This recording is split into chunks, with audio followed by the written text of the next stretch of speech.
우리는 지난 2주 동안 사람이 얼마나 나약한 존재인가 하는 것을 함께 살폈습니다. 사람은 참 나약한 존재가 맞는 것 같습니다. 야곱도 다윗도 다른 모든 성경의 인물들을 보면 대단한 듯 하지만 그들 역시 걱정 속에서 착각 속에서 죄악 속에서 살아가는 나약한 존재인 것을 우리는 분명히 볼 수가 있습니다. 그들도 그러할진데 우리는 어떨까요? 우리도 역시 나약한 존재요. 우리도 늘 죄악 가운데 걱정 가운데 허덕이며 살아가는 우리들인 것을 보게 됩니다. 그러나 사실 우리는 원래 나약한 존재가 아닙니다. 우리는 모두가 하나님이 지으신 하나님의 걸작품이요 하나님의 자녀이며 하나님의 사명자입니다. 하나님께서는 우리에게 각자 달란트를 주시고 그를 통하여서 하나님의 일을 하게 하시고 그를 통하여서 하나님의 나라를 이루게 하십니다. 그럼에도 불구하고 하나님 우리를 멋있게 지어주셨음에도 불구하고 우리와 늘 함께 하심으로 우리를 지켜주심에도 불구하고 우리는 늘 걱정 속에 살아가고 늘 착각 속에 살아가고 늘 죄악 가운데 살아가는 나약한 존재이며 하나님이 함께 하시는 것을 알거나 하나님 우리를 지키신다는 것을 알거나 우리가 좀 다른 표현으로 하면 은혜 속에 살면 괜찮다가 조금만 힘들면 또 자꾸만 나약해지는 그 가운데서 줄타기 하는 줄타기 인생인 것 같습니다. 우리는 늘 나약함과 강함 사이에서 줄타기를 하는 그러한 인생인 것 같습니다. 성경에도 나오는 많은 사람들도 그와 같은 모습으로 살아가게 됩니다. 그렇다면 이러한 우리의 나약한 모습 가운데서 이제는 그러한 것들을 좀 벗어버리고 진정한 강함을 얻어 늘 승리하는 인생을 살아갈 수 없을까 우리는 소망하게 됩니다. 그래서 오늘은 사사기에 나오는 많은 인물들 중에 특히 사사 기드온을 통하여서 우리가 어떻게 하면 나약함을 이기고 강한 사람이 되어 늘 승리하는 인생으로 살아갈 수 있을까 함께 살피며 은혜를 나누고자 합니다. 우리가 살피고 있는 사사기는 가나안 정복의 지도자였던 여호수아가 죽은 다음 그리고 첫 번째 왕인 사울이 즉위하기까지 약 340년 동안의 이스라엘의 역사를 다룬 성경입니다. 우리가 사사기 이렇게 한 권으로 보지만 그 속에 나타나는 역사의 길이는 약 340년이 된다는 겁니다. 이 시기에는 우리가 사사기 하면 잘 알 수 있듯이 하나님이 함께 하심으로 늘 평화를 누리던 그들이 평화하면 그 다음에 평화가 계속 이어지면 그 다음에 사람들이 생각나는 게 뭘까요? 행복해요? 좋아요? 풍족해요? 그렇게 살다 보면 사람이 생각나는 게 뭐예요? 어떻게 하면 또 좀 더 재밌게 살까 하다 보면 가는 쪽이 뭐예요? 죄로 가게 됩니다. 그러면 평화 다음에 죄를 지어요? 그러면 죄를 지으면 하나님은 그를 가만히 두실까요? 어떻게 하실까요? 그를 책망하시고 그들에게 죄 가운데에서 벗어나기 하시기 위하여서 이방 나라들을 통하여서 그들을 억압하십니다. 그리고 평화를 얻게 하시고 그들이 이방 나라를 통하여 어려움을 겪게 하신다고요. 그러면 어려움 가운데 빠지면 또 뭐 하게 될까요? 하나님을 찾아요. 하나님 우리가 힘들어요 하고 하나님을 찾으면 하나님은 또 그 말을 들으실까요? 안 들으실까요? 들으세요. 그러면 들으셔서 그들을 구원하시기로 작정하시고 하나님이 사사라는 사람을 통하여서 그들을 구원하세요. 그러면 이방 민족을 또 이기게 하십니다. 그리고 나면 그들에게 또 찾아오는 것은 평화예요. 그러면 또 평화가 이어집니다. 그러면 평화 뒤에는 또 뭐 하게 될까요? 또 죄로 돌아오게 돼요. 그러면 하나님이 다시 이방을 통하여서 억압하세요. 그러면 또 하나님께 부르짖어요. 그러면 하나님이 또 구원해 주세요. 그러면 그들이 또 평화를 누려요. 그럼 평화를 누리면 또 어떻게 돼요? 또 죄로 가요. 계속해서 340년 동안 하는 일이라고는 그 일만 하고 살아가는 이스라엘 백성들의 모습을 그려주는 것이 사사기입니다. 그 가운데 오늘은 기드온이라고 하는 사사를 통하여서 다시 한번 하나님께서 이방 민족의 억압 가운데서 그들을 구원해 주시는 장면들을 기록해 주고 있습니다. 여성 사사였던 드보라가 가나안 왕 야빈이라는 사람을 물리친 이후에 이스라엘 백성들 가운데 40년이라는 평화의 세월이 있게 됩니다. 그리고 나자 다시 그들이 죄악 가운데 빠져서 다시 미디안이라고 하는 이방 민족들을 통하여서 이스라엘 백성들을 깨닫게 하시려고 어려움 가운데 빠지게 하는 그 즈음에 하나님께서 새로운 사사를 택하셨는데 그가 기드온이라고 말씀해 주고 있습니다. 사사기 6장 1절에 보면 이스라엘 자손이 또 여호와의 목전에 악을 행하였으므로 여호와께서 7년 동안 그들을 미디안의 손에 넘겨주시니 라고 말씀하고 있습니다. 다시 한번 악 가운데 빠져 미디안의 손에 7년 동안이나 어려움을 겪게 하신 이후에 그때쯤에 하나님께서 기드온이라는 사사를 세우신다 이 말씀입니다. 여러분, 죄의 결과로 억압을 받고 회개하니 다시 평화를 얻고 또 평화를 하고 나니 다시 죄를 짓게 되고 하느니 계속하는 반복의 세월을 살다가 보면 좀 깨달아야 되는 게 정상 아닐까요? 가만히 생각해 보니 우리가 죄를 지어 어려움에 빠지고 억압에 빠지고 회개했더니 하나님께서 우리를 구원하셔서 다시 평화의 때를 주신다.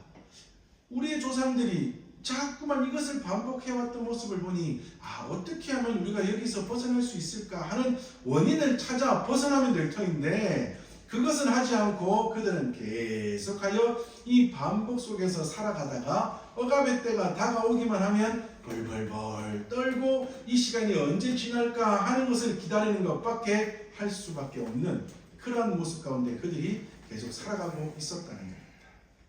그러한 미디안의 억압 가운데 하나님께서 새로운 사사인 기드온을 세우셔서 이스라엘 백성들을 구원하기로 하셨습니다. 자, 먼저 기드온이라는 사람을 우리가 결론부터 말씀드리면 기드온은 300명의 군사들을 이끌고 13만 5천 명의 미디안의 대군을 물리친 승리의 용사입니다. 정말 대단한 사람이에요. 여러분 300명을 가지고 어떻게 13만 5천 명과 맞서 싸워 이길 수 있겠습니까? 그리고 그 전쟁의 대장으로 기드온이 서 있다는 것 얼마나 대단한 일입니까? 이 장면 결론만 본다면 기드온은 대단한 사람이에요? 아니에요? 승리의 용사 맞아요? 아니에요? 강한 사람이 맞아요? 아니에요? 맞는 것 같아요? 그런데 저는 별로 찬성하고 싶지 않습니다. 왜냐하면 기드온이 나타나는 처음 장면부터 쭉 이어서 보니 기드온은 그렇게 강한 사람이 아닌 것 같습니다. 사사기 6장 12절에 하나님의 사자가 와서 큰 용사여 라고 부르니 그가 큰 용사인 것처럼 보이지 그가 하는 행동들을 보면 별로 큰 용사처럼 보이지 않아요.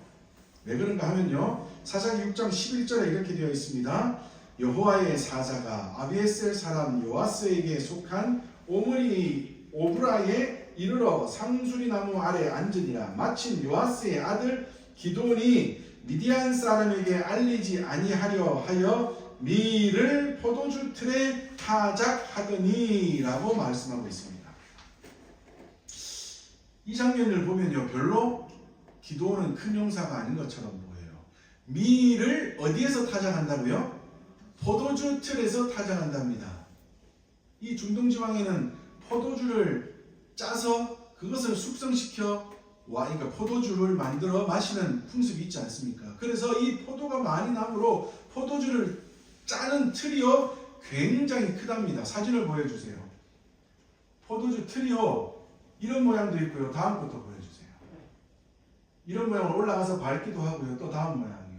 또 어떤 데는 저 속에 아주 많은 깊은 속에서 포도를 넣어서 사람들이 저 구멍으로 들어가든지 여러 도구를 사용하여 짜가지고 여기에 모이게 해서 포도주를 걷어 올려서 숙성시켜 하는 그런 여러 가지 모양의 포도주의 틀이 있었답니다.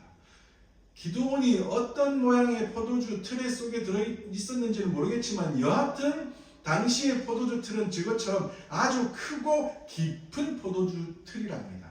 다시 말해서 밀을 포도주 틀에서 타작하고 있다는 말은 뭐 하고 있다는 말이에요? 숨어 있다는 말입니다. 숨어 있다는 말. 내가 이 미를 타작하는 것을 안 들켰으면 좋겠다 이 말이에요. 누구한테? 미디안 족속에게. 그래서 어떤 성경학자들은 미를 포도주 틀에서 타작하는 이 모습이 미디안에 반항하는 모습이다. 그래서 기드온은 좀 강한 사람이다 라고 표현을 하는, 해석하는 성경학자도 있기는 합니다. 그런데 제가 봤을 때는요, 별로 아니에요. 그들이 표현하는 것은 무슨 말인가 하면, 만약에 미디안 사람들이 무서웠다면 차라리 미를 어디서 타작하는 게 더 나아요? 마당에서 타작을 하다가 이 시간에 미디안 사람들이 안 쳐들어오면 누구 거고? 내 거고. 만약에 쳐들어오면 뭐 하면 돼요? 예쏘, 여기 있어. 당신 오기를 기다렸어. 이러면서 미디안 군사들에게 주면 뭐만 해요? 밀만 빼앗기지 매는 안 맞을 거라고요. 그런데 포도주 틀 속에서 타작을 하다가 혹시나 미디안 군사들이 쳐들어와서 발견하면 어떻게 될까요? 이놈 봐라. 안 들키려고 안 뺏기려고 여기서 숨어서 타작하고 있어 하면서 기분 나빠 매도 때리고 타작한 것도 빼앗아 갈 수 있을 거라고요. 그러므로 그는 차라리 미디안에게 맞서보고 싶다라는 생각으로 포도주 틀에서 밀을 타작한 것이라고 해석하는 성경학자들도 있더라고요. 그런데 저는 그것은 별로 찬성하기가 어렵고요. 여하튼 숨어서, 그리고 이 포도주 틀에서 그 많은 밀들을 가지고 못 들어갈 거 아니에요. 얼마간 가지고 들어가서 톡톡톡톡톡 밀을 까고 있는 그 모습 생각하면 별로 강한 용사보다는 조금은 약해 보이고, 요즘 말로 하면 조금은 쪼잔해 보이는 그런 기드온이 아닐까 생각해 봅니다. 여하튼 반항하는 모습이 있다면 그것을 인정해 줍시다. 그 모습을 또 6장 13절에서도 말하고 있습니다. 6장 13절에 이렇게 되어 있습니다. 기드온이 그에게 대답하되 오 나의 주여 여호와께서 우리와 함께 계시면 어찌하여 이 모든 일이 우리에게 일어났나이까? 또 우리 조상들이 일찍이 우리에게 이르기를 여호와께서 우리를 애굽에서 올라오게 하신 것이 아니냐 한 그 모든 이적이 어디 있나이까? 이제 여호와께서 우리를 버리사 미디안의 손에 우리를 넘겨주셨나이다 하니 라고 말하고 있습니다. 이 말씀 앞에 12절에 보면 여호와의 사자가 큰 용사여 하나님께서 너와 함께 하심으로 이렇게 말하고 있습니다. 너는 큰 용사야. 하나님이 함께 하셔서 이제 너를 이스라엘의 사사로 세우셔서 너희의 손길을 통하여 이스라엘 백성들을 구원하실 거야. 그런 말씀들을 여호와의 사자가 쭉 하고 계시는 그 장면 다음에 이 말을 기드온이 한다는 말이에요.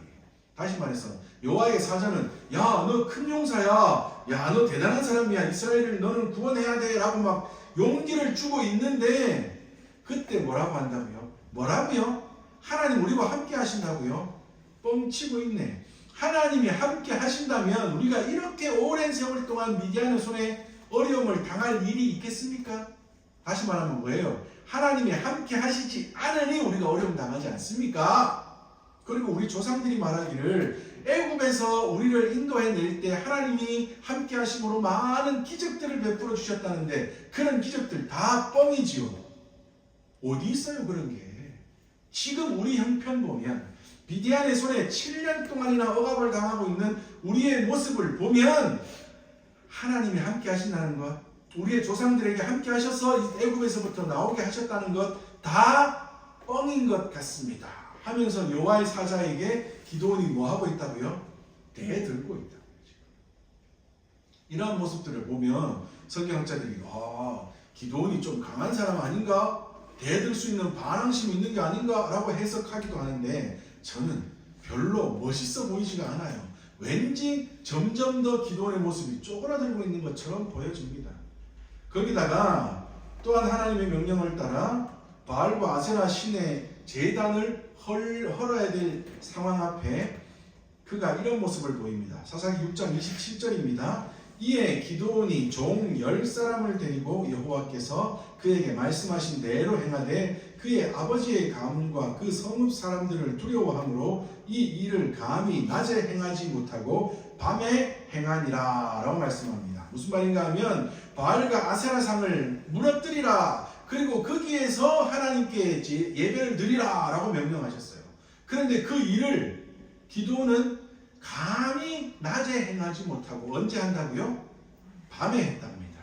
물론 많은 해석자들이 보기를 이 바알과 아세라 신당이면 많은 사람들이 낮에는 너무나 잘 지키고 있기 때문에 낮에 행하러 갔다가는 바로 죽임을 당함으로 밤에 하는 것이 어떻게 보면 좀 더 지혜로울 수 있다라고 해석하는 분들도 있어요. 지금으로 하면 뭔가 하면 제가 갑자기 혼자 교회 와서 기도하고 있는데 하나님이 야, 너 오늘 저기 팔공산 올라가서 동화산 올라가서 그 큰 불상 망치로 다 깨고 내려오느라 라고 명령을 주셨다면 제가 그 일을 할 수 있겠습니까? 아이고 무서워요. 만약에 해야 된다면 낮에 갈까요? 밤에 갈까요? 낮에 갔다가는 큰일 나겠죠. 이런 모습으로 보면 이 기드온이 바알과 아세라상을 밤에 무너뜨리는 것은 또 타당하다, 지혜롭다라고 말씀하고 있습니다. 그래요. 저는 찬성하기는 힘들지만 그래도 찬성해야 된다면 또 여기까지는 찬성하겠습니다. 그런데 기드온이 정말 강한 사람이 아니라 좀 약해 보이고 좀 쪼그라든 모습을 우리에게 보여주는 것이 어딘가 하면 이런 모습들 가운데 하나님이 함께 하시는 하나님의 말씀을 쭉 들으면서도 사사기 6장 36절 이하에 가서 보면 하나님을 또 한 번 시험하게 됩니다.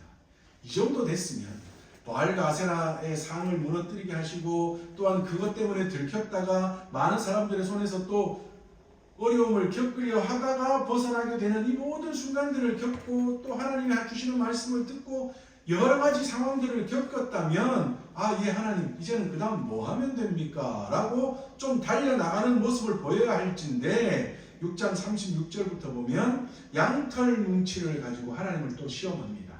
하나님 좀 여호와의 사자여 화내지 말고요 좀 들어주세요. 뭔가 하면요 제가 양털 뭉치를 가져다 놓을 텐데요 내일 아침에 양털에만 이슬이 내리고 땅은 마르게 해주세요.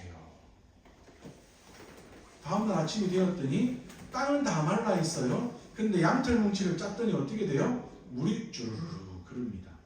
이 정도 됐으면 또 어떻게 해야 돼요? 됐습니다. 하나님 제가 뭐 하면 될까요? 이렇게 나가야 될진데 기드온은 또 뭐라고 하는 줄 압니까? 한 번만 더요. 한 번만 더요. 내일 아침에는요 양털 뭉치는 마르고요 땅은 다 적셔주세요. 다음날 되었더니 어떻게 되었어요? 땅은 다 이슬이 내려 적셔져 있는데 양털 뭉치는 뽀송뽀송 말라 있는 겁니다.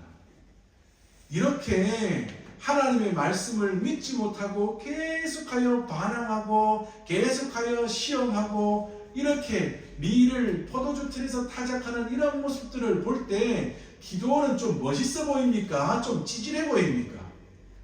저는 좀 찌질해 보이더라고요. 너무나 약해 보여요. 그런데 놀라운 것은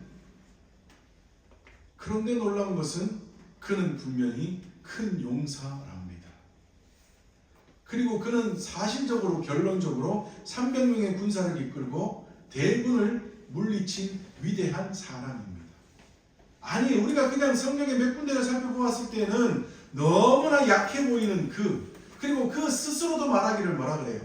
저는요 므낫세 지파 중에서도 가장 약한 우리 집안에서도 가장 작은 나예요. 정말 보잘것없어요. 저 데려다가 뭐 하려고요? 라고 말할 정도로 스스로도 작다고 스스로도 약하다고 말하고 있는 기드온. 아니 우리가 봐서도 정말 약해 보이는 기드온. 그러한 자가 어떻게 그러한 위대한 승리를 거두는 군대의 대장이 되고 하나님이 세우신 사사가 될 수 있었을까요? 다시 말하면 나약한 자가 어떻게 하여 강한 자가 될 수 있었을까요? 6장 12절입니다. 여호와의 사자가 기드온에게 나타나 이르되 큰 용사여 여호와께서 너와 함께 계시도다 하매. 자, 첫 번째 비밀 뭐라고요? 그가 어떻게 큰 자가 될 수 있었을까요? 그가 어떻게 나약함을 버리고 강한 용사가 될 수 있었을까요? 하나님이 함께 하신 겁니다. 사실 6장 34절에도 보니 그가 실제적으로 전쟁에 나아갈 때에 여호와의 영이 임하신다라고 말씀합니다. 하나님이 함께 하실 때 하나님이 그의 인생 가운데 들어가셔서 함께하여 주실 때 나약한 사람은 어떻게 될 수 있다고요? 강한 사람이 될 수 있습니다. 연약한 자가 승리의 사람으로 변화될 수 있습니다. 기드온이 큰 용사인 이유가 뭐라고요? 하나님이 함께 하심으로, 하나님이 함께 계심으로 그가 큰 용사가 될 수 있었습니다. 하나님이 함께 하시는 인생은 승리의 인생이 됩니다. 하나님이 함께 하시는 사람은 강한 사람이 됩니다. 이 세상에 나약하지 않은 사람 아무도 없습니다. 예수님 믿는다고 다 막 무조건 강할까요? 아니에요. 우리는 늘 나약한 가운데, 늘 연약한 가운데 살아갈 수밖에 없습니다. 늘 걱정 가운데, 늘 고민 가운데, 늘 죄악 가운데 살아갈 수밖에 없습니다. 그러나 늘 무엇을 구하면 하나님이 나와 함께 하실 것을 구하고 나와 함께 하시는 그 하나님을 믿고 의지하며 살아가면 우리는 나약함에서 벗어나 강한 자가 되고 연약함에서 벗어나 승리하는 인생으로 살아갈 수 있게 됩니다. 출애굽한 이후에 새로운 땅, 약속의 땅 가나안에 이르러야 하는 이스라엘 백성들 가운데에 두려움이 엄습하기 시작합니다. 진짜로 가나안에 가야 할 때가 가까워 오면 그들 가운데에는 이제 저 땅 가운데 가서 어떻게 하면 될까 하는 두려움들이 있게 된다는 거예요. 그때 하나님께서 신명기 7장 21절을 통하여서 이렇게 말씀해 주셨습니다. 너는 그들을 두려워하지 말라. 너희 하나님 여호와 곧 크고 두려운 하나님이 너희 중에 계심이니라 말씀합니다.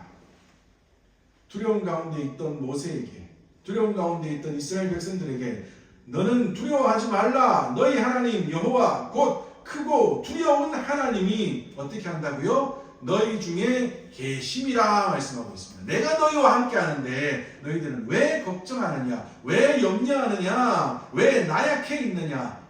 걱정하지 말라. 내가 너와 함께함으로 너희들은 승리할 수 있을 것이다 말씀해 주고 있습니다. 무엇보다 더 강한 것이 있습니다. 새로운 상황 앞에 두렵고 떨고 있었던 여호수아라는 사람이 있습니다. 여호수아 1장 9절에 그에게 하나님께서 이렇게 말씀하십니다.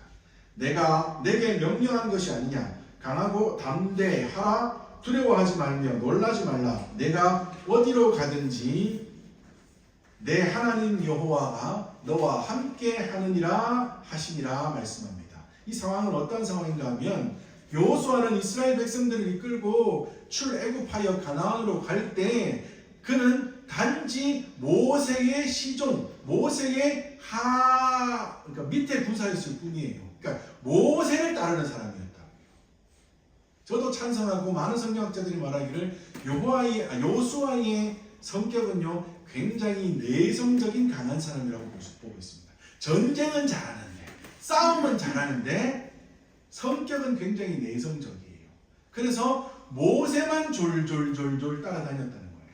모세가 명령하면 듣고 모세가 뭐 하라 하면 하는 것이지 혼자서 무언가를 하거나 하는 것은 잘 못하는 굉장히 내성적인 성격이었답니다. 그러한 그에게 갑자기 그의 지도자였던 모세가 어디론가 가서 죽어버렸습니다. 소식도 없이 없어져 버렸어요. 그리고는 이제 이스라엘 백성들을 여호수아에게 네가 이끌어야 한다는 명령이 내려졌습니다. 어떤 마음일까요? 나 이때까지 모세 따랐는데, 우리의 지도자 모세가 있었으니 내가 있었는데, 아니 우리의 모세 지도자가 없어진 다음에 내가 이스라엘 백성들을 이끌어야 한다고? 여호수아는 굉장히 두렵고 떨렸을 거라고요. 그 수많은 대부분 이스라엘 백성들을 자기가 이끌고 가나안 땅에 들어가는데 그냥 들어가는 것이 아니라 전쟁하여 들어가야 할 상황 앞에 여호수아는 정말 두렵고 떨렸을 거라고요. 그때 하나님께서 금방 읽은 말씀을 해주신 거예요. 네가 어디로 가든지 뭘 하든지 걱정하지 마, 두려워하지 마. 왜요?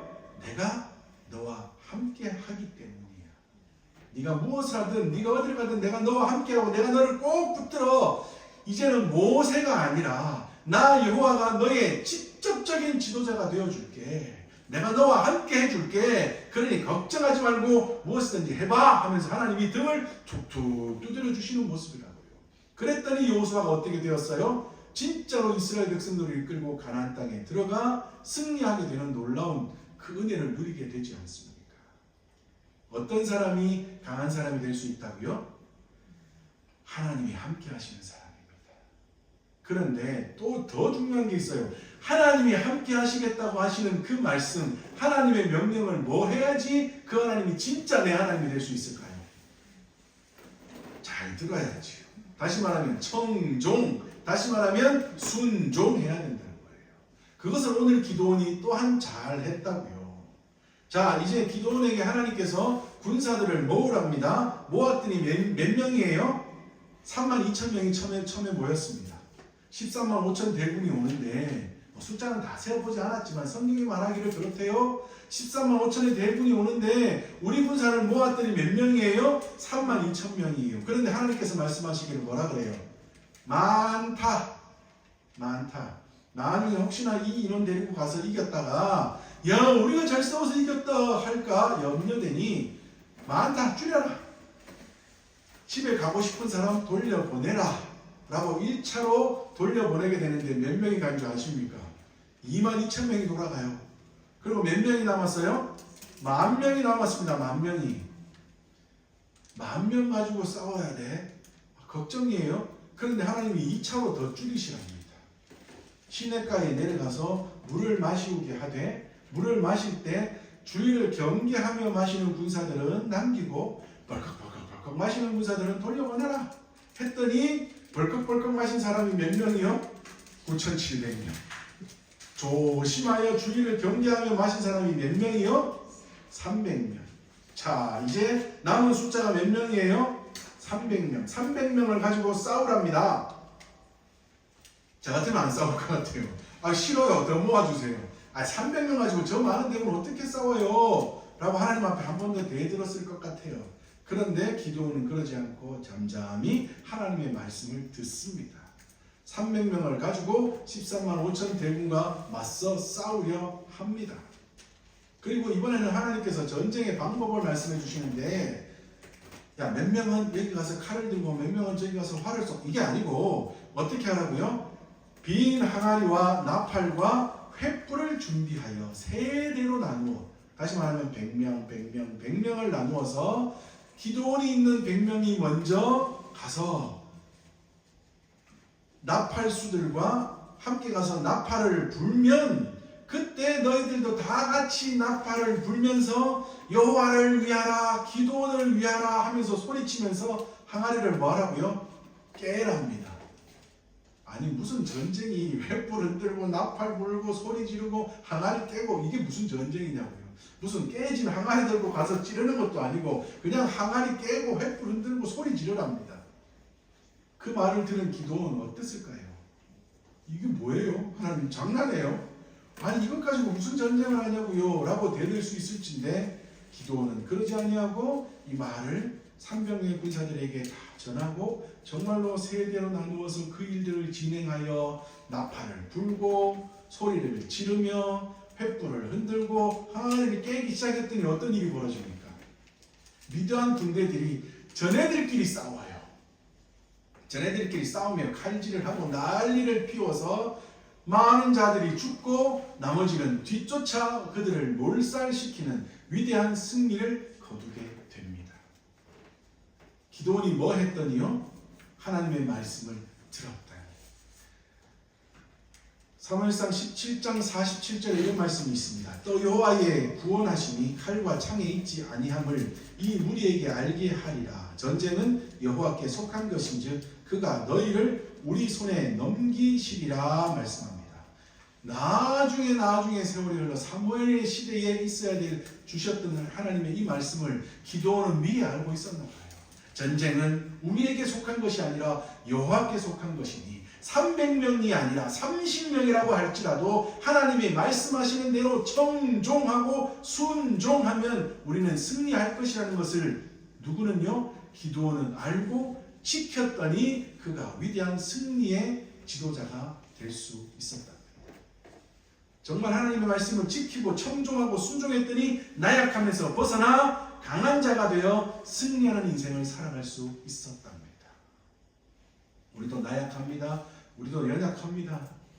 그러나 우리도 이 나약한 가운데 걱정만 하고 나약한 가운데 어렵다고 자꾸만 그러한 생각 가운데서만 빠져 살아가서는 안 되고, 우리도 그 나약함을 툴툴 털고 기도원처럼 하나님이 함께 하실 것인데, 하나님의 말씀하실 때에 내가 청종하고 순종하면 내가 이 나약함에서 벗어나 강한 자가 될 수 있을 것이야 라는 생각을 가지고 기도원처럼 하나님의 말씀을 청종하고 순종하여 함께 하시는 그 하나님으로 인하여서 우리도 승리하는 인생을 살아가는 그러한 믿음의 식구들이 되어야 될 줄 믿습니다.